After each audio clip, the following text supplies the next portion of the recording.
Hi, Matthew Superstars. We are ready to read another chapter from The Mouse and the Motorcycle. Chapter 7, The Vacuum Cleaner. From his position under the bed, Ralph watched the tank of the vacuum cleaner being dragged in from the hall and listened to the clash and clang of the attachments as the maid connected a long metal tube to the nozzle at the end of the hose and fastened a carpet cleaning part to the end of the tube. He heard her humming to herself as she plugged in the deadly machine and began to work it back and forth across the carpet. Right, it's deadly, of course, because he's afraid of getting sucked up. It's nice she's so happy, thought Ralph bitterly as he watched the hungry machine devour dust and lint that lay in its path. The maid's feet in white sneakers moved across the room until, without bothering to bend down to see what she was cleaning, she shoved the attachments under the bed. It slid closer and closer to Ralph. To be on the safe side, he pushed the motorcycle farther from reach of the machine. But he dared not take his eyes off the attachment for even an instant.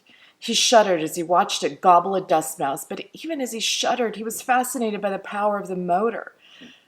The maid began to sing, "I'll give you a paper of pins for the way my love begins." The attachment fell off the end of the long tube, but the maid, whose thoughts were elsewhere, did not notice. Now Ralph could feel the machine suck in its breath and knew he was in danger of being inhaled along with the dust mice. Recklessly, the maid pushed the open end of the tube back and forth in any old way. There was no guessing which way it would go next. Ralph had to run with the motorcycle to avoid that terrifying hole at the end of the tube. He ran to the right, he ran to the left, and still the maid pushed the tube around, unaware that the attachment had fallen off. Suddenly, the maid threw down the tube but did not turn off the motor.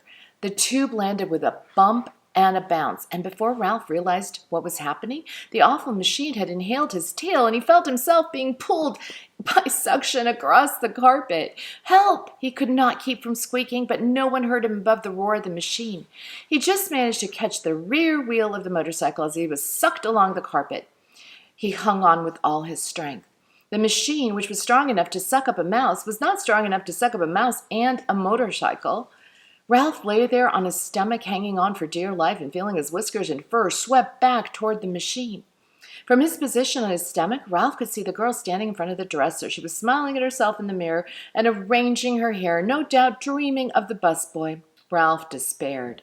There was no telling how long she would stand there in that silly way. With the vacuum cleaner motor making so much noise, the housekeeper was sure to think she was busy working. Ralph felt his paws begin to slip. He did not know how much longer he could hold out against the machine. He had to think of something and think of it fast, with every bit of strength he had left in his body. He clung to the wheels of the motorcycle with his left paw while he moved his right paw to the exhaust pipe. If he could just manage to pull himself along until he could get on the motorcycle. Bit by bit, hand over hand, Ralph dragged himself toward and along the exhaust pipe. He knew he was making progress when he could see part of his tail once more. He reached back and yanked his tail out of the tube, only to have it sucked in again. Ralph was far from being out of danger. "I'll give you the keys to my heart," the maid sang to herself before the mirror, now pulling her hair behind her ears, now piling it on top of her head, oblivious to the desperate struggle underneath the bed. Once Ralph's paws slipped from the exhaust pipe, and he thought he was a goner, until he caught the rear wheel in time to save himself. Slowly, he moved forward until his entire tail was free. Things were easier when he could brace his hind foot against the spokes of the rear wheel. Slowly, he rose, clinging to the machine until he was able to grasp the hand grips and throw his leg over the seat. Ralph felt considerably safer sitting on the motorcycle and very much pleased with himself for having outwitted the vacuum cleaner. He was quite sure by now that the maid would never bother to look under the bed. He tried to move forward, propelling the cycle with his feet, but he found the suction from the motor behind him was too strong. This made him wonder if the motor in Keith's cycle was stronger than the pull of the machine behind him. The more Ralph thought about it, the more important it seemed to him to find out. "No, I won't. Yes, I will." Ralph argued with himself. He had promised not to ride it in the daytime. Yes, but Keith did not know he would have a chance to see which was stronger, the motorcycle or the vacuum cleaner. Keith would be interested, wouldn't he? Wouldn't any boy? Riding the motorcycle would not be reckless. It would be an important experiment. Motorcycle versus vacuum cleaner. Which would be the winner? The maid turned abruptly from the mirror. Her feet in sneakers moved across the floor toward the electrical outlet. If she disconnected the vacuum cleaner, there would be no experiment. If Ralph was going to pit one motor against the other, he had to do it now. He would never have another chance. Pup.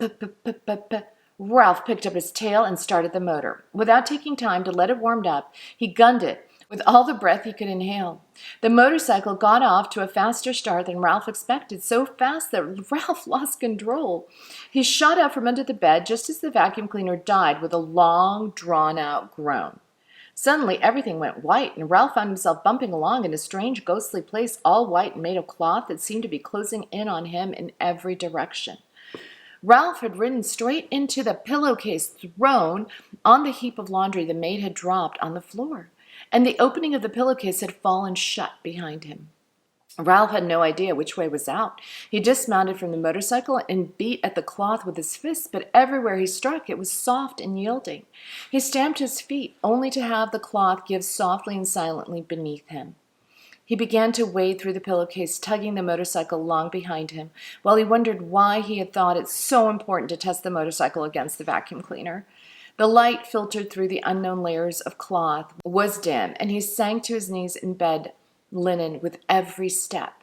When he came to a seam, he knew he had been wading in the wrong direction. "Drat!" muttered Ralph.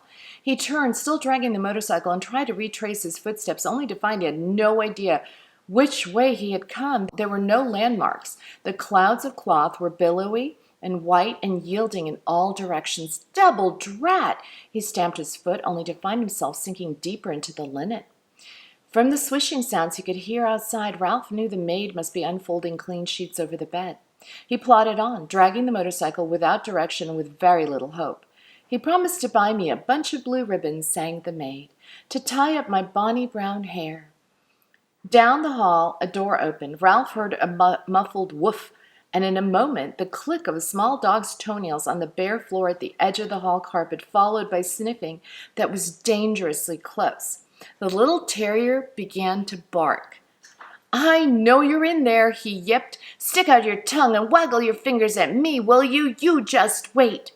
Paws began to scrape at the sheets and pillowcases as if the dog were trying to dig a hole. Ralph decided it was wiser not to talk back to the dog. He huddled, scarcely breathing, against the motorcycle. "Well, hello, you cute little thing," said the maid, revealing to Ralph that she was even sillier than he thought. And if there was anything cute about a terrier that could scarcely see through his own hair? The dog went on yapping, a bit self-consciously, Ralph thought, now that he knew he was being admired by the maid. A man's footsteps came thumping down the hall. "Stop your racket, you pesky mutt," said the owner's voice, and Ralph knew when the bark suddenly came from above him that the dog had been snatched up. "Let me down, and I'll dig him out," yapped the dog as he was carried away. "Just let me down for 1 minute, and I'll show you." Suddenly, Ralph felt himself being tumbled about in his pillowcase. He did not even have to think what to do. He automatically grabbed for the motorcycle and held on with all his strength. Even though he had been tipped upside down with his feet in the air, Ralph knew he was being lifted up inside the bundle of linen and carried down the hall. He lay still, his front paws locked around the front wheel of the motorcycle, waiting to see what would happen next. The maid walked a short distance to what Ralph judged to be the linen room, and then she dumped her armload of bedding before she went off to clean another room. So I'm going to stop right there because I think it's a good moment to stop. We leave Ralph in a laundry hamper, you guys. He's stuck in a pillowcase. He still has the motorcycle, so maybe there's a chance that he'll get out. Maybe. We'll find out next week. Have a wonderful week, superstars, and I'll see you next week with another bit of The Mouse and the Motorcycle by Beverly Cleary. Have a safe week.